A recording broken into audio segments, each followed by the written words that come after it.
आज का प्रातः क्लास है 23/4/63 का।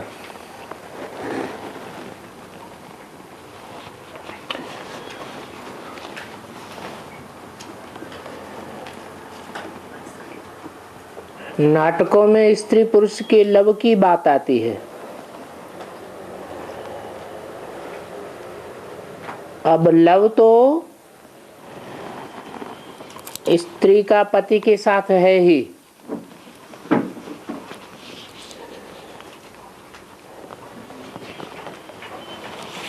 इस बात पर बहुत गीत बनाते हैं और यहाँ तो बात ही बिल्कुल न्यारी है। जिस न्यारी बात को सिर्फ बच्चे ही जानते हैं,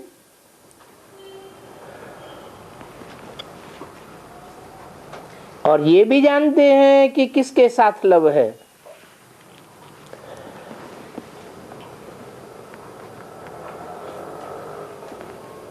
जब हम कहा जाता है तो ये शरीर याद पड़ता है।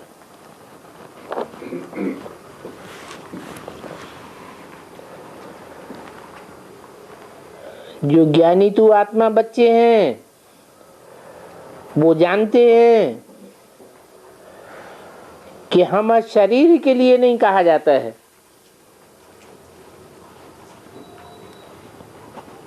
काहे के लिए कहा जाता है? आत्मा के लिए कहा जाता है। तो हम आत्मा फिर कहाँ जाती हैं?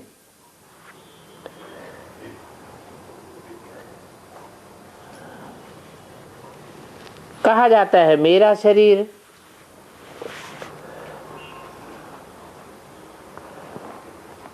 अब मेरा मेरा कहा जाता है तो शरीर किसका है?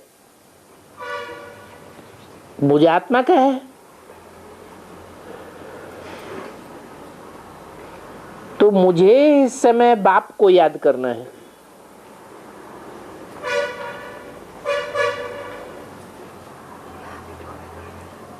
शरीर से मोह छूट जाता है।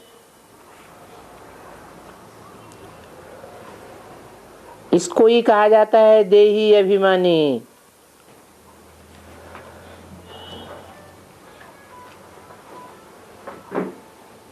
फिर देही अभिमानी को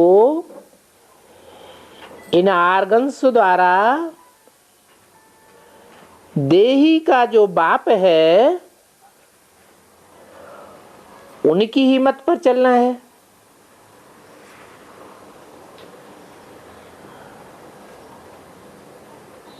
अर्थात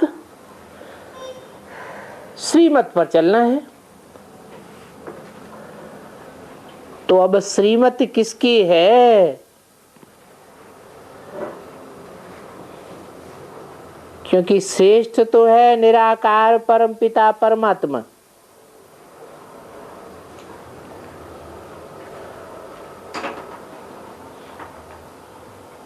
परंतु आत्मा तो सभी क्या है? निराकार ही तो हैं। तो जो भी निराकार आत्माएं हैं उनमें कैसे पता चले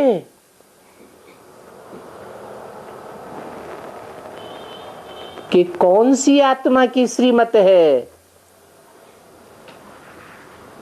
कहते हैं परमपिता परमात्मा।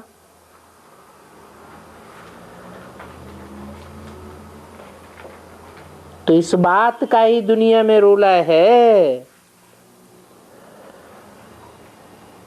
क्योंकि उन्होंने श्रीमत रख दी है कृष्ण की।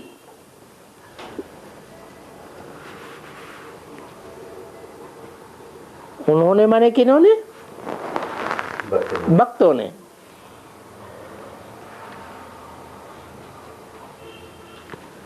अब कृष्ण तो श्रेष्ठ हो न सके। क्यों नहीं श्रेष्ठ हो सकता? वो तो निराकार है ही नहीं। वो तो सृष्टि का साकार पहला पत्ता है। निराकार तो बीज को कहा जाता है।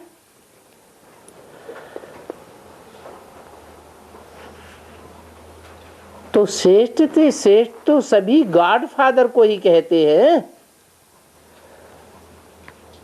कृष्ण बच्चे को कैसे कहेंगे? कृष्ण को नहीं कहेंगे।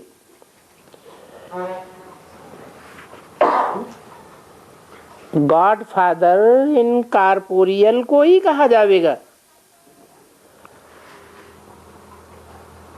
कृष्ण तो कारपोरियल है।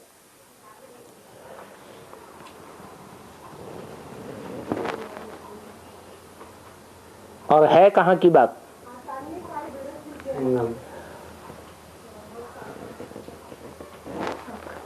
कृष्ण कारपोरियल है, निराकार नहीं है। तो इस बात का भी फाउंडेशन कहाँ से पड़ता है? संगम में फाउंडेशन पड़ता है। कैसे?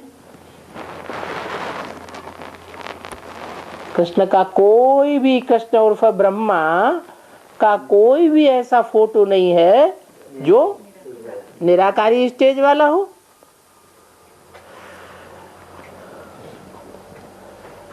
तो अब तुम बच्चे जान गए हो कि हमको दो बाप आकर के मिले हैं। एक है आत्माओं का बाप और एक है मनुष्य आत्माओं का बाप।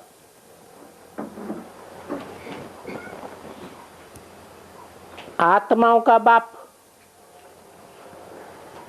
है तो निराकार,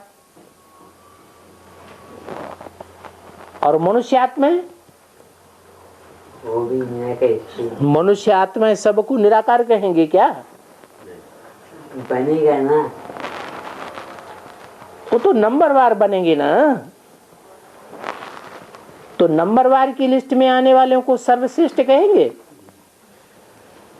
और फिर उनकी श्रीमत कहेंगे? उनको तो श्रीमत नहीं कहा सकते।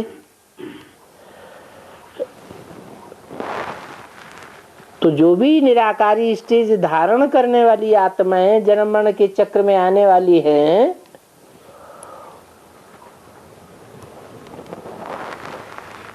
उनमें बीज कौन? जो आदि में भी है, मध्य में भी है और अंत में भी बीज ही है। बीज को बाप कहा जाता है।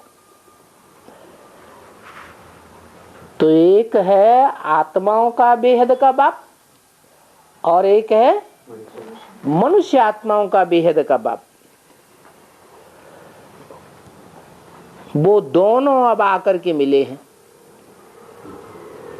काहे में?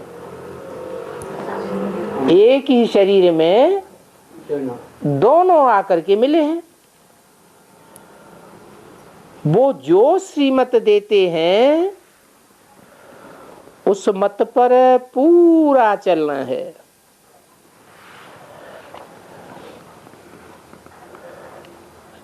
तो अब श्रीमत हो जाती है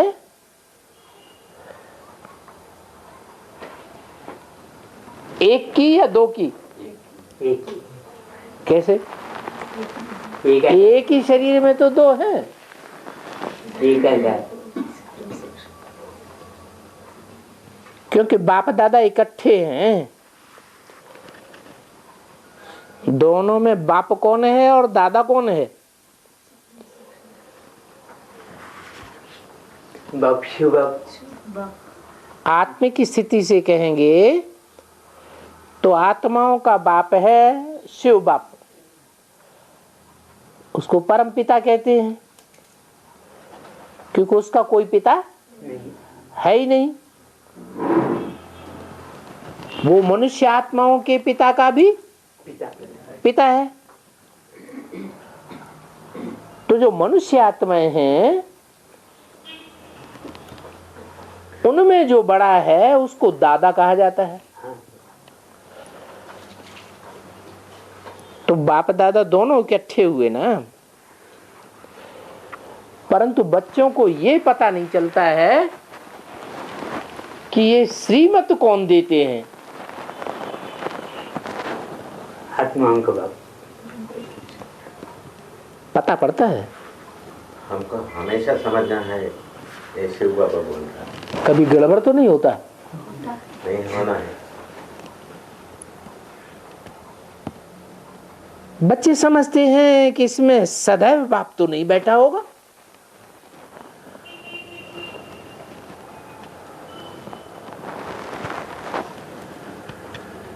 सदैव कोई सवारी करता है क्या?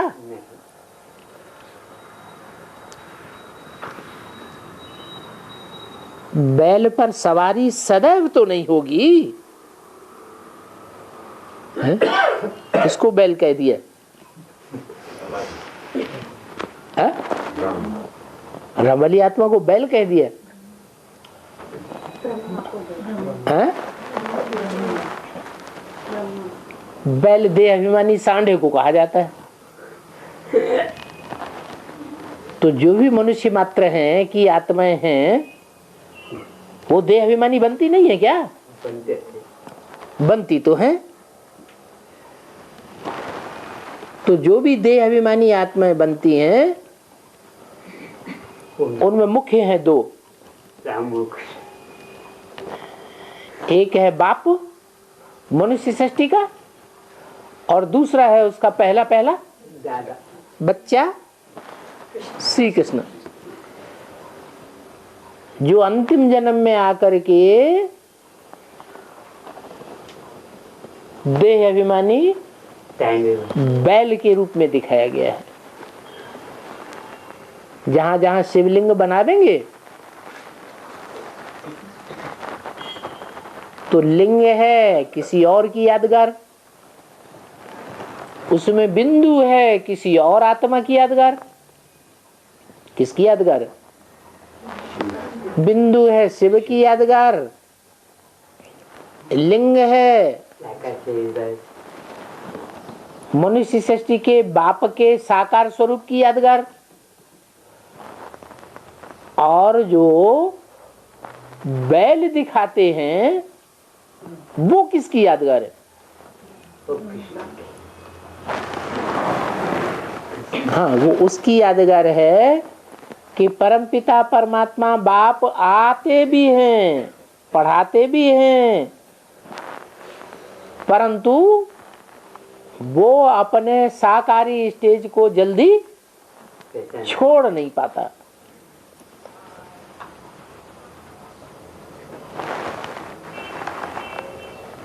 तो बाप बैल में आवेंगे या मनुष्य में आवेंगे? जानवर में आवेंगे क्या? बाप आवे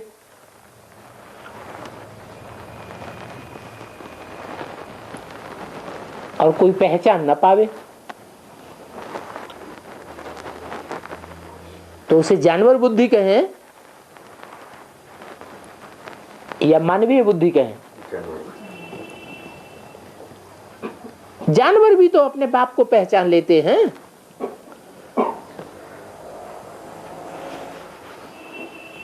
तो फिर बच्चे समझते हैं कि जरूर ये ब्रह्मा की मत होगी।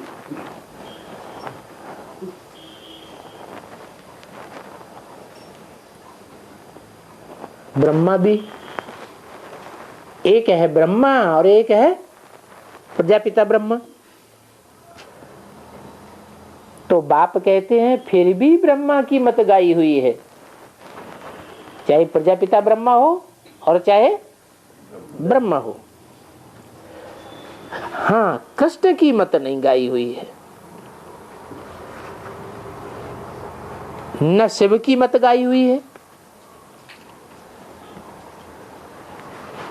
क्यों? शिव तो बिंदी का नाम है, बिंदी कैसे मत देगी? मत देने के लिए मुख चाहिए। तो ब्रह्मा की मत गाई हुई है। ब्रह्मा का नाम बाला है कहाँ? शास्त्रों में। ब्रह्मा का नाम बाला किस रूप में? हाँ? शास्त्रों की कौन सी बात, कौन सी कहानी आई जिसमें नाम बाला है?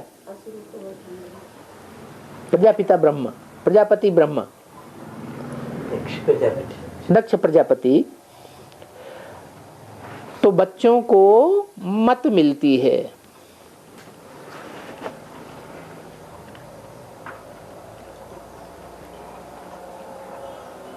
श्रीमद् भगवत गीता में जो श्रीमत है,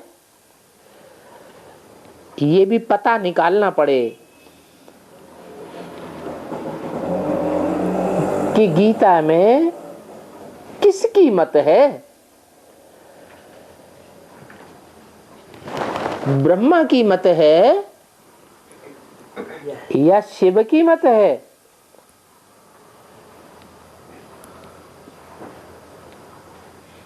अभी ब्रह्मा तो है शिव का बच्चा। कब की बात बताई? अभी माने 63 में ब्रह्मा तो है शिव का बच्चा।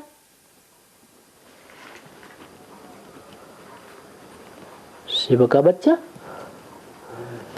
शिव तो बिंदी का नाम है। बिंदी का बच्चा होता है क्या? है? बच्चा तो रचना हो गई, बाप रचयिता हो गया, और आत्मा तो अनादि है कि रचयिता रचना होती है। तो ब्रह्मा तो है शिव का बच्चा। ब्रह्मा, विष्णु, शंकर, ये तीनों ही उस शिव के बच्चे हैं। उस कह के दूर क्यों कर दिया? भविष्य में उत्पाद, भविष्य की बात है, पास्ट की बात नहीं है। पास्ट में सन 36 में शिव अकेला आया क्या? नहीं, तीन मूर्ति शिव के साथ, 3 मूर्तियों के साथ ही तो शिव आया।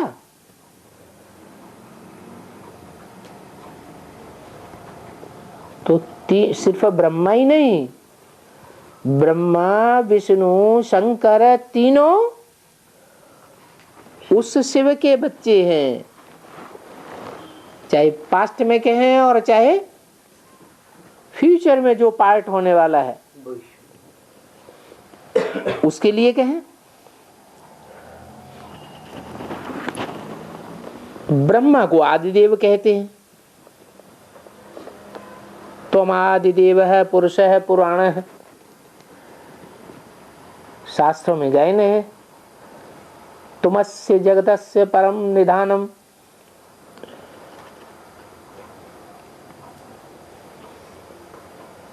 तो कृष्ण को आदिदेव नहीं कहेंगे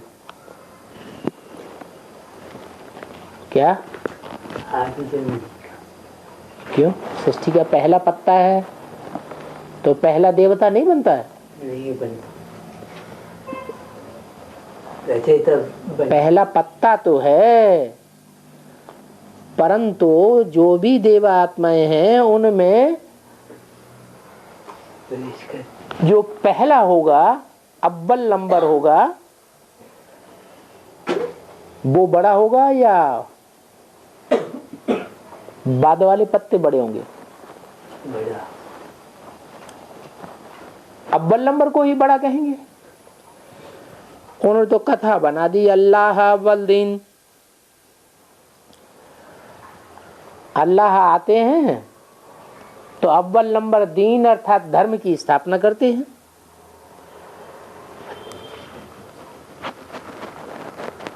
तो अल्लाह किस में आवेंगे? कृष्ण में आवेंगे क्या? कृष्ण को तो आदिदेव नहीं कहेंगे। शास्त्रों में किसको आदिदेव कहा है? कृष्ण को कहा है कि शंकर की स्तुति में कहा है? शंकर के लिए कहा है। अगर कृष्ण को कहें कि आदिदेव है, तो फिर आदिदेव कहने से राधे का नाम तो आता नहीं है।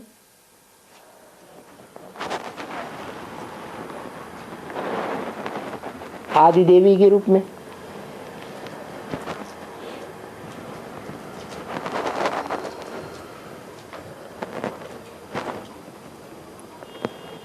कृष्ण को आदिदेव कहें तो राधे वो भी आदिदेवी हुई या नहीं हुई? लेकिन शास्त्रों में गायन है कि राधे आदिदेवी है, नहीं। तो ये पॉइंट्स समझाई हुई हैं, परंतु बच्चों को विस्मृति हो जाती है, इसलिए फिर से समझाया जाता है। बाबा रिफ्रेश कराते हैं। बाबा जानते हैं कि बच्चे बहुत पॉइंट्स भूल जाते हैं, तो बताते हैं कि जगदम्बा और जगत पिता दोनों ही नामी ग्रामी हैं।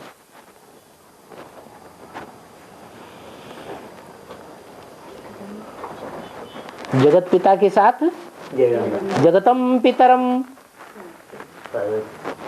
तो जगत का पिता हुआ ना, जगतम पितरम वंदे पार्वती परमेश्वरौ, ऐसे कहा जाता है। तो जगदम्बा और जगत पिता दोनों बहुत नामी ग्रामी हैं शास्त्रों में।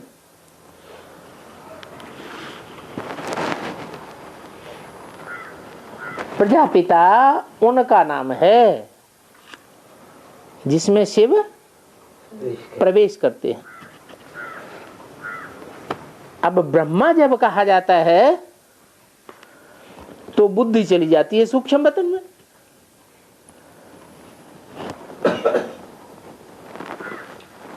ब्रह्मा को कहाँ का वासी समझते हैं? सूक्ष्म वतन वासी समझते हैं।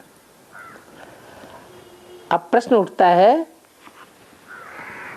कि सूक्ष्म वतन में से श्रीमत देंगे क्या? श्रीमत किसको कहें? वो सूक्ष्म वतनवासी ब्रह्मा तो है आकारी।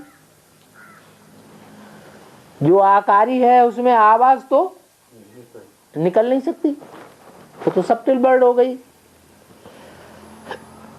और कृष्ण है साकारी। तो मनुष्य कहेंगे आकारी ब्रह्मा कैसे मत देंगे?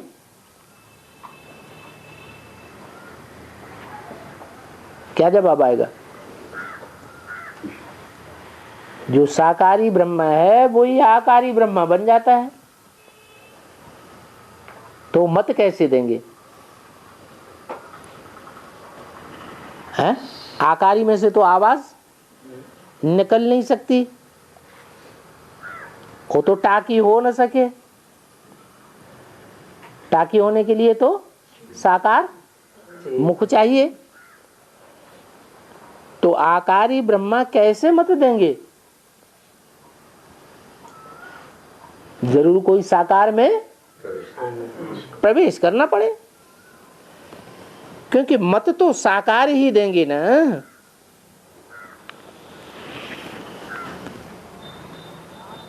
इसलिए कृष्ण ही होना चाहिए, और वो है भी स्वर्ग का प्रिंस।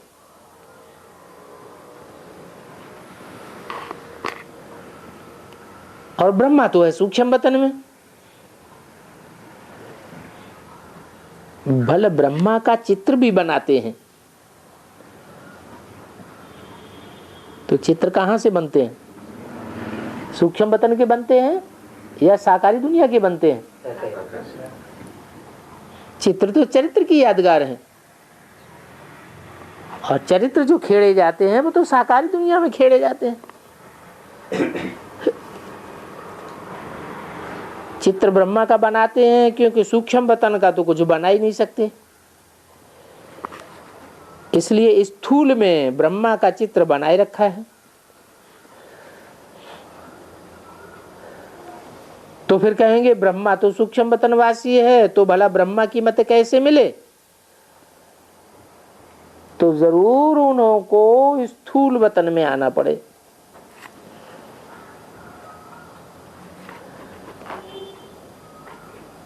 और तो युक्ति नहीं है जो स्थूल में आवे।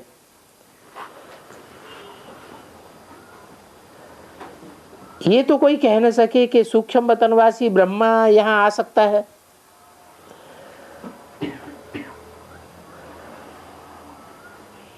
उनको भी फिर जन्म देने वाला कोई चाहिए।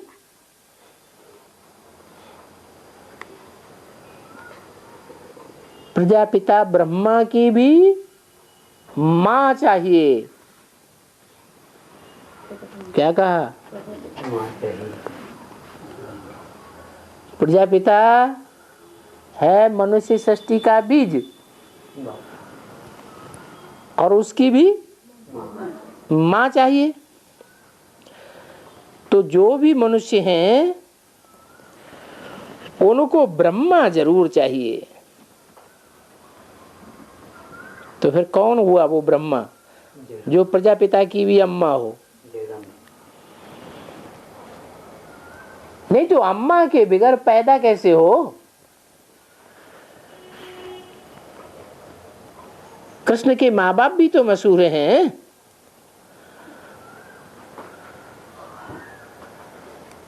इसलिए ब्रह्मा को कहा है। ये ब्रह्मा है साधारण मनुष्य, जिसमें मैं आता हूं। कौन सा ब्रह्मा? वो 63 में था। फिर ये मुरली कब की है? यह ब्रह्मा है साधारण मनुष्य जिसमें मैं आता हूं। भविष्य भी और आदि में भी। हाँ, मैंने उस ब्रह्मा की बात बताई जिसमें परम पिता परमात्मा पिता के रूप में आते हैं, श्रीमत देते हैं। परंतु इस बात को दुनिया नहीं जानती है कि मैं किस ब्रह्मा में आकर के श्रीमत देता हूं।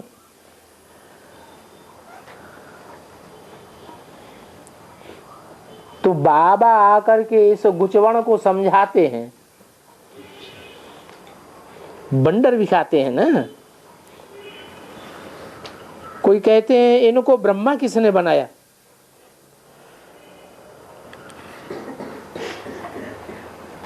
ब्रह्मा किसकी रचना है? ब्रह्मा का बाप कौन?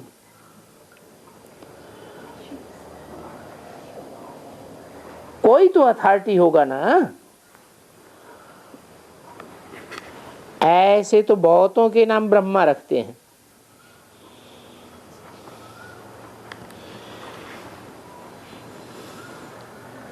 तो इस बात पर समझाते हैं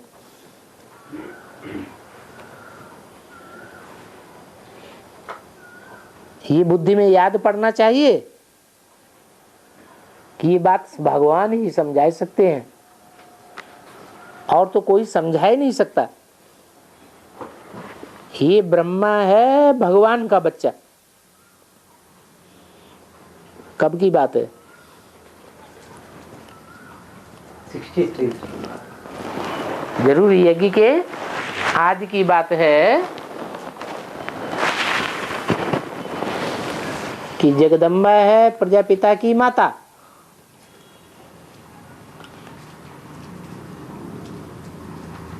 क्योंकि पहला ब्राह्मण भी चाहिए। और ब्राह्मण किसका बच्चा होता है? ब्रह्मा का बच्चा होता है। तो जो पहला ब्राह्मण है उसको जन्म देने वाली माता है जगदम्बा ब्रह्मा,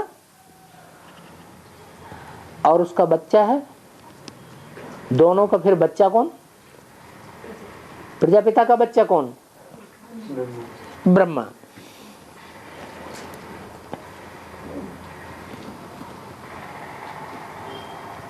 तो इस बात पर समझाते हैं, बाप बैठ समझाते हैं कि ये पता कैसे हो, मैं कैसे इनको जन्म देता हूं। इनको माने किसको? एक की बात है या दो की? दो। कौन कौन दो? इनको माने ब्रह्मा को और प्रजापिता ब्रह्मा को कैसे जन्म देता हूं? ब्रह्मा विष्णु शंकर को जन्म कौन देते हैं? ये कोई भी नहीं जानते हैं।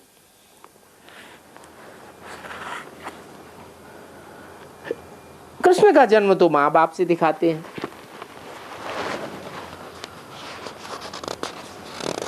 फिर ब्रह्मा का जन्म किससे हुआ?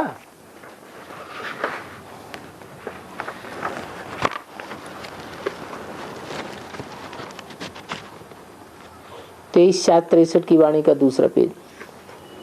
ब्रह्मा विष्णु शंकर की रचना कैसे होती है?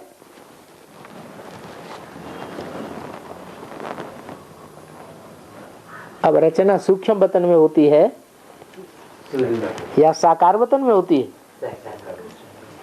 रचना और रचयिता का संबंध तो साकार वतन का है।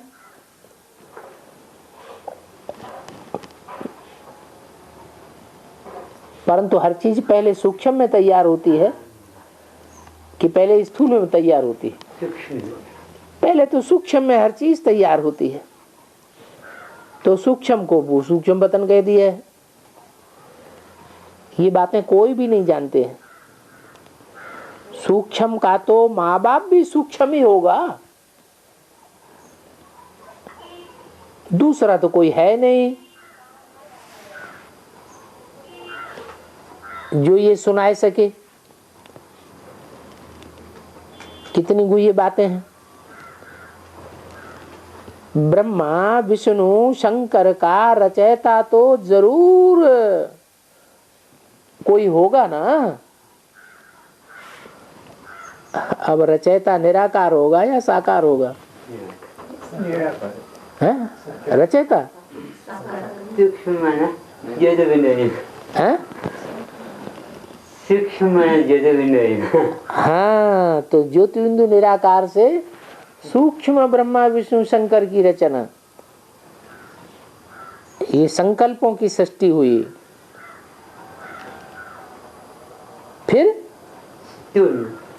फिर स्थूल में भी चाहिए ना। एक ही परमपिता परमात्मा है जो ब्रह्मा विष्णु शंकर द्वारा कर्म करवाते हैं, तो जरूर रचना भी उसने ही रची होगी। बाप तो जरूर चाहिए। वो बाप ही आकर के समझावेंगे ना। तो वो आकर के इन द्वारा समझाते हैं। किन द्वारा? प्रजापिता और ब्रह्मा द्वारा। पहले किसके द्वारा? क्यों? पहले ब्रह्मा में आए या प्रजापिता में आए? ब्रह्मा में आए। कैसे? पहले ब्रह्मा आता है कि प्रजापिता आता है? ब्रह्मा आता है पहले। नहीं, ब्रह्मा से प्रजापिता आता। ब्रह्मा से प्रजापिता आता है। हाँ बाबा। यज्ञ के आदि में पहले ब्रह्मा आया। हाँ। ब्रह्मा ने समझाया नहीं, सुनाया। सुनाया, समझाया। तो यहाँ समझाने की बात हो रही है तो या सुनाने की बात हुई? प्रजापिता। तो वो आकर के इन द्वारा समझाते हैं। किन द्वारा? प्रजापिता ब्रह्मा। हाँ, आते हैं समझाते। समझाने से पहले सुनाया जाता है कि पहले समझाया जाता है? सुनाया जाता। तो किस ब्रह्मा के द्वारा सुनाया और किस ब्रह्मा के द्वारा समझाया? जगदम्बा के द्वारा सुनाया। जगदम्बा के द्वारा आदि में आदि ब्रह्मा के द्वारा सुनाया और समझाया प्रजापिता। बाप ने बाप के रूप में प्रजापिता के द्वारा समझाया। ब्रह्मा विष्णु शंकर द्वारा स्थापना विनाश पालना कराने वाला जरूर उनसे ऊंच होगा। किससे? जिन द्वारा आकर समझाते हैं। जगत पिता जगदम्बा के मुकाबले जरूर स्थापना पालना विनाश करने वाला ऊंच होगा, परंतु कृष्ण तो हो न सके। क्यों? कृष्ण तो क्या, कृष्ण तो हुआ मनुष्य है,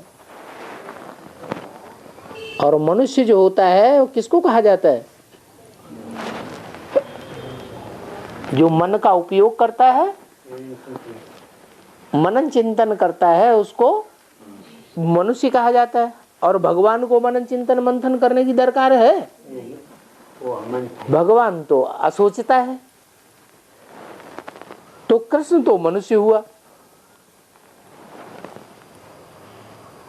और वो ब्रह्मा विष्णु शंकर हुए देवताएं।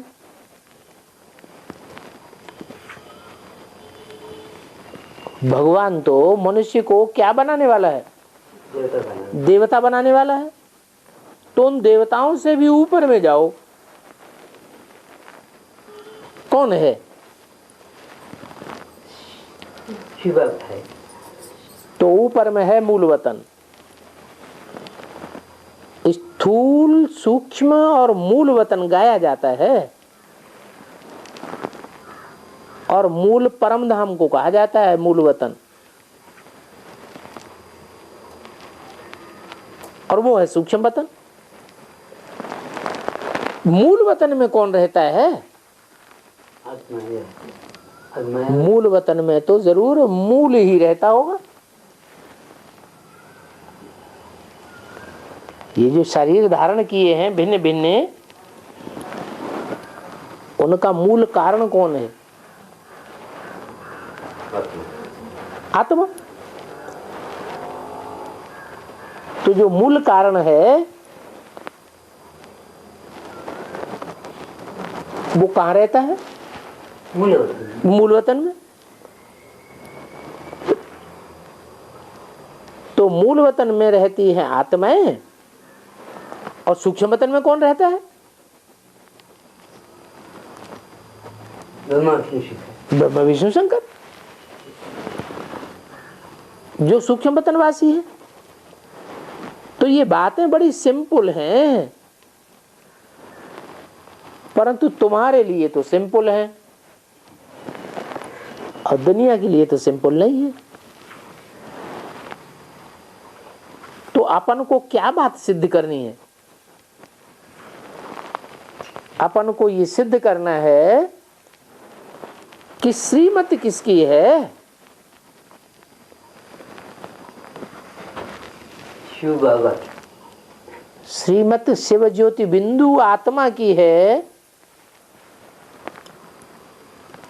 सूक्ष्म वतनवासी ब्रह्मा विष्णु शंकर की है, या साकार में शिव जब प्रत्यक्ष होते हैं बाप के रूप में, उनकी श्रीमत है। कृष्ण तो बच्चा है, अर्थात बच्चा बुद्धि है। बच्चा तो मनन चिंतन मंथन कर नहीं सकता, तो कृष्ण को तो हम कह नहीं सकते। उन कृष्ण से तो सूक्ष्म वतनवासी देवताएं ही ऊंचे हैं।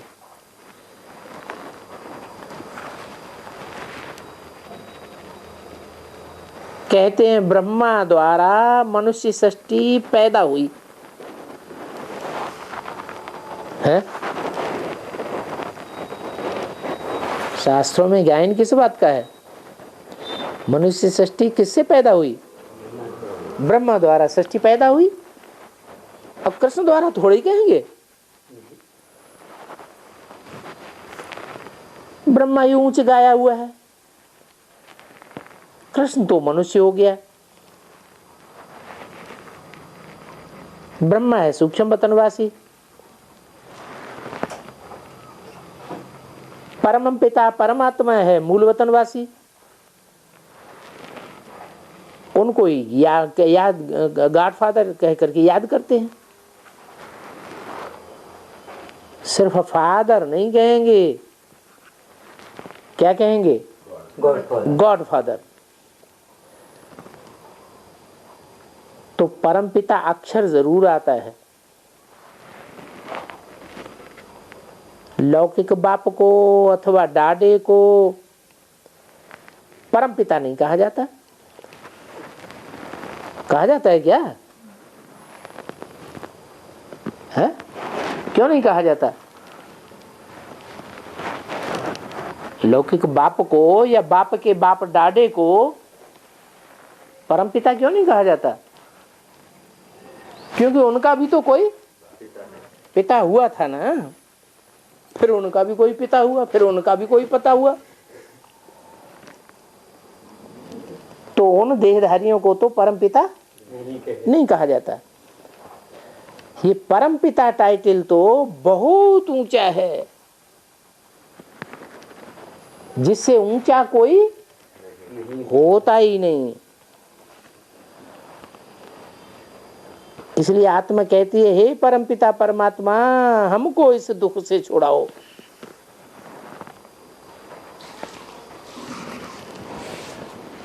साकार बाप अथवा दादा से थोड़ी कहते हैं।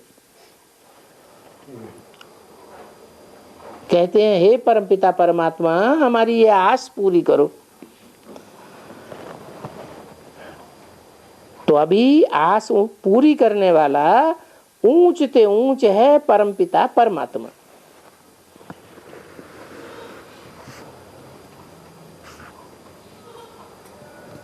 वो लोग फिर आशा जाकर सुनाते हैं रचना को, ब्रह्मा को, विष्णु को, शंकर को अथवा कृष्ण आदि आदि को कहेंगे कि हमको पुत्र चाहिए, धन चाहिए। नारायण के आगे जाके कहेंगे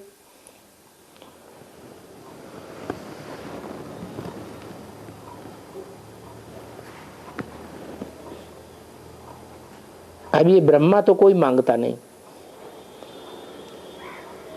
कृष्ण के पास जाकर ऐसे भी नहीं कहेंगे कि हमको राजाओं का राजा बनाओ। मना कृष्ण ने थोड़ा ही राजयोग सिखाया जो राजाओं का राजा बनावे। ये तो गीता में ही भगवान ने कहा है कि मैं तुमको राजाओं का राजा बनाता हूं। कृष्ण तो स्वयं प्रिंस था, प्रिंस को फिर राजाई किसने दी होगी? जरूर उसके बाप ने राजाई दी होगी। फिर बाप के पास राजाई कहां से आई?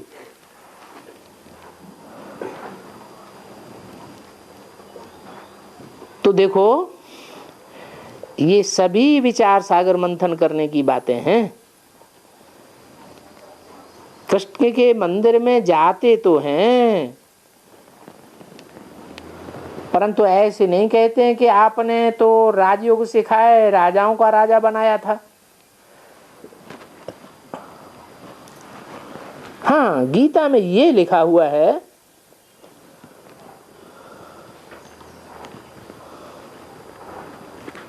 मैं तुमको नर से नारायण बनाता हूं। शास्त्रों में जाए न, हे कृष्ण नारायण वासुदेव, अर्थात कृष्ण और नारायण दोनों 16 कला संपूर्ण, ये तो देवताएं हैं। तो वो बनाने वाले हैं या खुद बनने वाले हैं? है? कृष्ण या नारायण जो बनते हैं वो बनने वाले हैं या दूसरों को बनाने वाले हैं? वो तो बनने वाले देवता हैं। 16 कला संपूर्ण है, कलाओं में उनको बांधा हुआ है। और भगवान को कलाओं में बांधा जाता है क्या? भगवान को तो ज्ञान सूर्य कहा जाता है। सूर्य कलाओं में बांधा जाता है क्या? वो तो कलातीत है। तो अभी हमको कितना वंडर लगता है कि ये कृष्ण को गीता का भगवान कैसे बना दिया।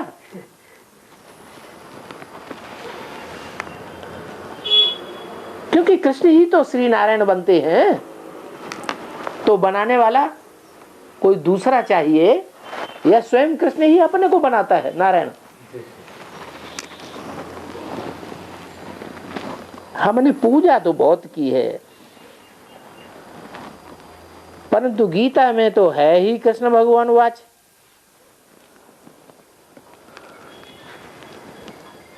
और भगवान तो राजयोग सिखाने आया। भगवान ने कहा मैं राजाओं का राजा बनाता हूं, परंतु ऐसे कब कोई नहीं कहते हैं कि हमको राजाओं का राजा बनाओ। गीता पढ़ते हैं, गीता सुनाते हैं, तो कोई वहां सभा में कहते हैं, सुनने वाले पढ़ने वाले ये कहते हैं कि हमको भी राजाओं का राजा बनाओ। कोई जानते ही नहीं। ऐसे कब कोई नहीं कहते हैं। हमने तो बहुत भक्ति की है,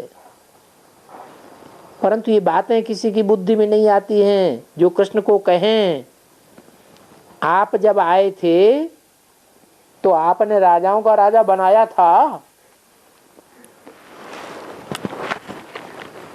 कृष्ण ने बनाया था क्या किसी को?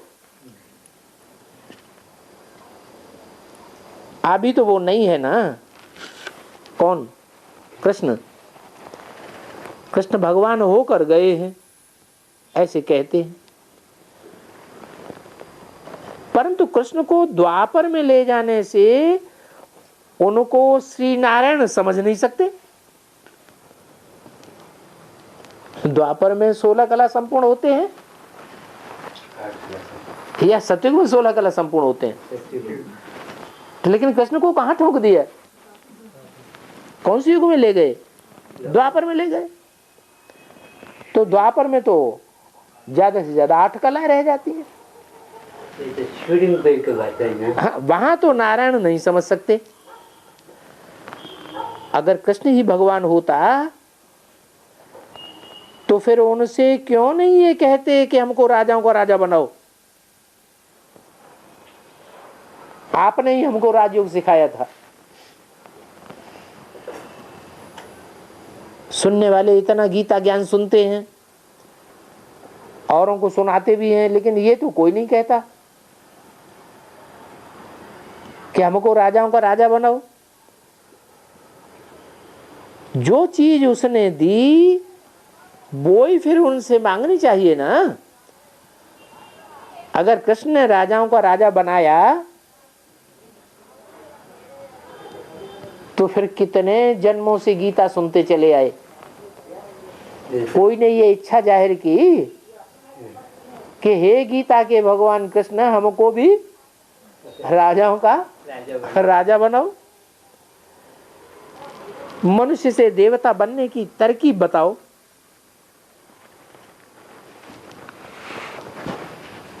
न सुनाने वालों ने तरकीब बताई, न सुनने वालों ने तरकीब जानी, और न कोई अभी तक। हजारों वर्ष बीत गए गीता सुनते सुनते, कोई भी राजाओं का राजा बना नहीं, राजा ही नहीं बना। वो तो सिर्फ मांगते हैं, पुत्र दियो, धन दियो। कृष्ण के या नारायण के आगे जाके मांगते हैं ना। तो उनके आगे, कृष्ण के आगे जाकर के स्वर्ग की राजाई क्यों नहीं मांगते थे? अगर वो मनुष्य से देवता स्वर्ग का बनाते हैं तो अभी तो देखो कितना वंडर लगता है। कृष्ण से मांग ही कैसे सके, क्योंकि वो तो भगवान है ही नहीं। अच्छा, वो कृष्ण कब आया था? ये भी पता कैसे पड़े? क्या द्वापर में आया था? द्वापर में तो 8 कलाएं भी नहीं रहती। कहते हैं द्वापर के अंत में कृष्ण आया।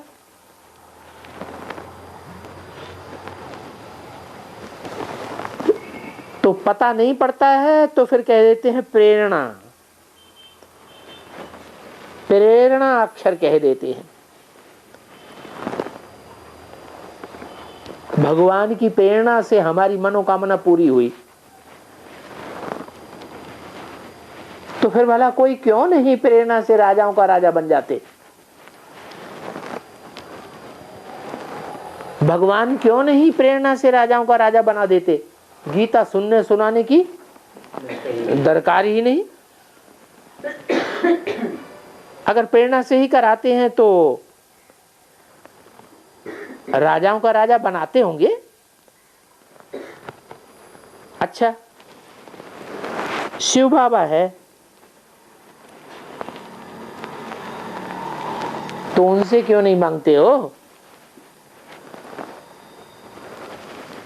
वो तो ज्ञान दे रहे हैं। हम आपके पास पहुंचे ऐसे तो कोई कहते नहीं है, न शिव को कहते न कृष्ण को कहते। वो भक्त तो समझते हैं कि गीता का भगवान कृष्ण है।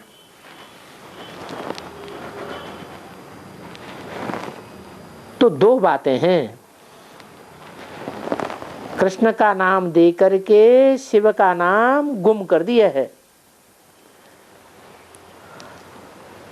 अब कृष्ण का नाम तो है नहीं, उनसे कुछ भी नहीं मिल सकता।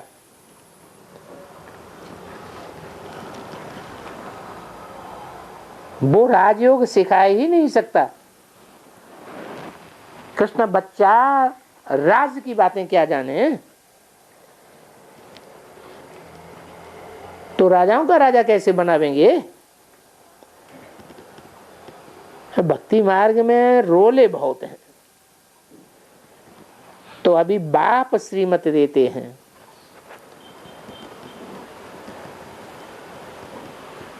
कहते तुम शास्त्र पढ़े हुए हो, परंतु अभी जबकि भगवान वाच बच्चों प्रति है तो भगवान तो बाप ठहरा, और वो बाप हो गया स्वर्ग की स्थापना करने वाला। क्योंकि नरक को नारायण बनाएगा तो नारायण को कौन सी दुनिया चाहिए? नरक की दुनिया चाहिए या स्वर्ग की दुनिया चाहिए? तो जरूर आकर स्वर्ग की स्थापना करते हैं। तो हम अगर बाप को और स्वर्ग को याद करें तो स्वर्ग की राजाई हमको क्यों नहीं मिलेगी?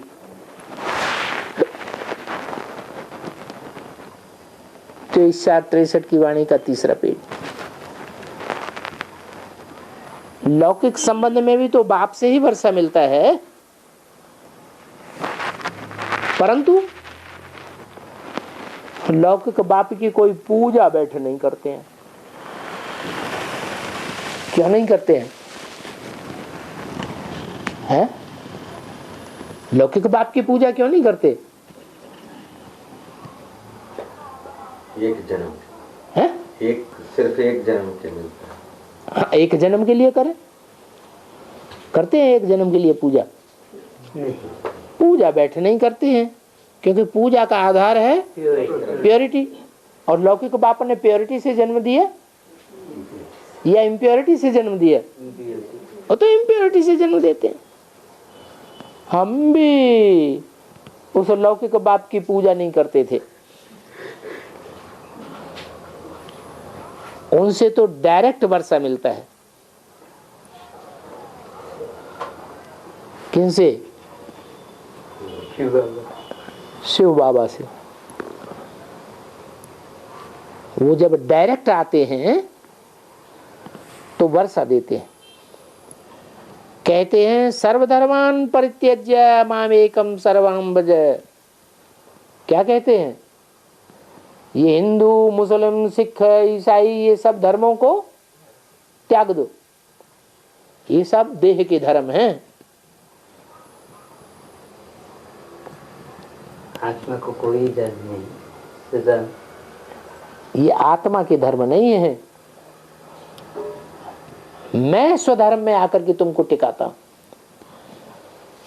मैं तुम्हें आते ही बताता हूं तुम देह नहीं हो, तुम आत्मा हो, आत्मा ज्योति बिंदु है, उसे ज्योति बिंदु की याद में टेको, यही तुम्हारा स्वधर्म है।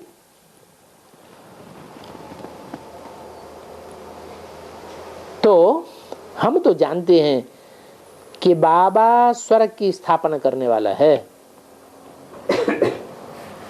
और तो दुनिया में कोई भी स्वर्ग की स्थापना कर ही नहीं सकता, चाहे कोई भी पावरफुल धर्म पिता इब्राहिम बुद्ध क्राइस्ट क्यों न हो। क्यों नहीं कर सकता? स्वस्थिति में, क्योंकि कोई भी सदैव स्वस्थिति में नहीं रहता है सिवाय परमपिता परमात्मा के। इसलिए वो ही आकर के हमको स्वस्थिति का ज्ञान देते हैं। वो ही स्वर्ग की स्थापना करने वाला है। बाबा कितनी सहज बात कहते हैं, कहते हैं सिर्फ मुझे याद करो। क्या सिर्फ माने? दूसरों को नहीं। माम एकम याद करो। माम एकम का क्या मतलब? दूजम को याद ना करो है? एक बिंदी को कोई याद करता है? जब कहते हैं माम एकम याद करो, तो एक या दो या तीन का अंतर कैसे पता चलेगा? बिंदु बिंदु को याद करने से पता चलेगा।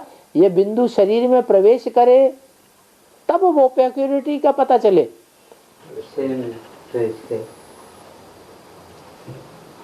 फिर इतने शास्त्र पढ़ना, यज्ञ तप आदि करने की क्या दरकार है? जबकि कहते हैं मुझे एक को ही याद करो। क्या ये शास्त्र आदि जो बने हैं वो पहले बने या भगवान ने आकर के पहले ज्ञान दिया? भगवान ने आकर के जो पहले ज्ञान दिया संगम युग में, बाद में फिर उसके शास्त्र बने। जैसे और धर्म पिताएं आते हैं,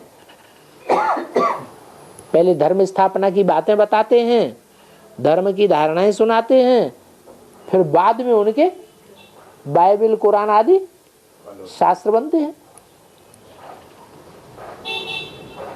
तो बाप कहते हैं ये बाइबल कुरान आदि शास्त्र जैसे रचना है, वैसे ये तुम्हारे शास्त्र भी ये रचना है। रचना से रचना को वर्षा नहीं मिलता है। कैसे मिलता है? रचयिता बाप से वर्षा मिलता है। तो ये शास्त्रों से जो यज्ञ तप जप आदि बातें निकली हैं, इनसे मेरे को कोई, तुमको कोई मेरे से वर्षा नहीं मिल सकता। न मेरे से आके कोई मिल सकते हैं और न वर्षा प्राप्त कर सकते हैं। कैसे वर्षा प्राप्त कर सकते हैं? कहते हैं मेरी श्रीमत पर चलो, माम एकम याद करो और मेरी श्रीमत पर चलो। मैं आया हूं स्वर्ग की स्थापना करने। गाया भी जाता है, तुम माता पिता हम बालक तेरे। हमको उस बाप ने अडॉप्ट किया है। उनको याद करने से बरोबर हम राजाओं का राजा बनकर बनेंगे। सखा भी वो बनेंगे। क्या कहा?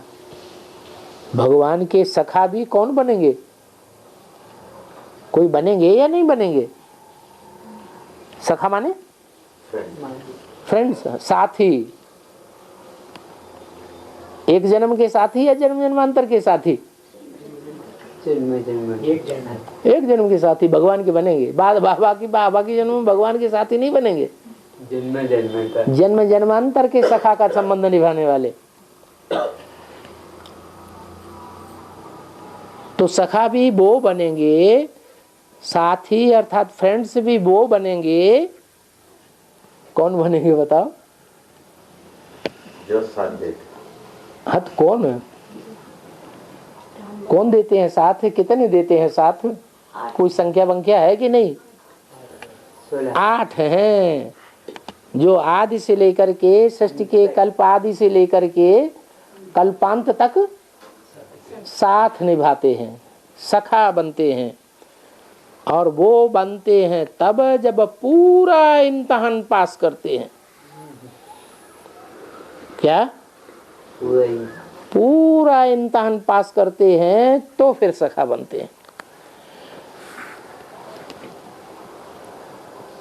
कहते भी है खुदा दोस्त, गाया हुआ है खुदा दोस्त। तो वो बाप है स्वर्ग का मालिक। ये राजयोग है ही राजाओं का राजा बनाने वाला। अच्छा, ओम शांति।